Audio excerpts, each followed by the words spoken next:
রাষ্ট্র মানবতার বিশ্বের যে দিগদর্শন দান করেছেন, তাকে রক্ষার জন্যই এই কারবালার শাহাদাত।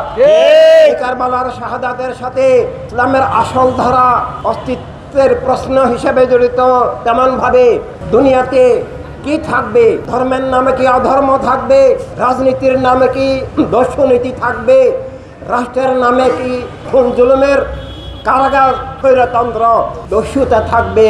আইয়ামে জাহেলিয়াতের খুন জুলুম পাশবতা স্বৈর দস্যুতা থেকে মুক্তির যে রূপরেখা তৈরি করেছেন, তা যখন ধ্বংসের মুখে ইসলামের ছদ্মবেশী মুসলিম ছদ্ম নামদারি অপশক্তি আবার যখন জীবনের সত্যকে বিলুপ্ত করে দেওয়ার ষড়যন্ত্র করছিল, ইসলামের নামে ভুয়া ইসলাম কায়েম করেছিল, প্রণবীর দেওয়া সত্য এবং মানবতার যে ইসলাম, সব মানুষের অধিকার স্বাধীনতা রক্ষার যে ইসলাম,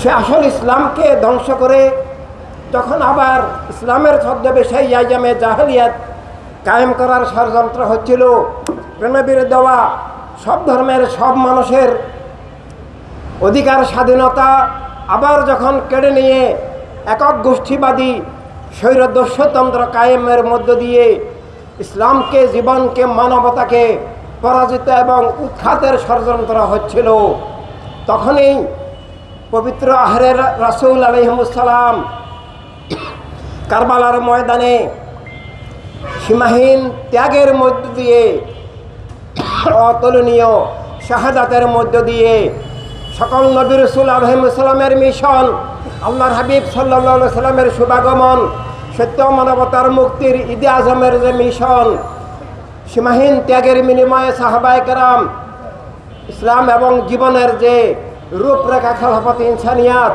যে মানবতার রাষ্ট্র মানবতার বিশ্বের যে দিগদর্শন দান করেছেন, তাকে রক্ষার জন্যই এই কারবালার শাহাদাত।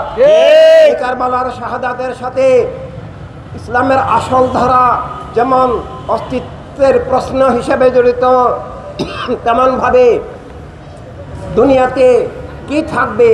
ধর্মের নামে কি অধর্ম থাকবে?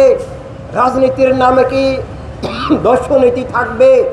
রাষ্ট্রের নামে কি খুন জুলুমের কারাগার স্বৈরতন্ত্র দস্যুতা থাকবে? নাকি আল্লাহ রাসূল সাল্লাল্লাহু আলাইহি সাল্লামের দেওয়া সব ধর্মের, সব মত পথের, সব মানুষের মানুষ হিসাবে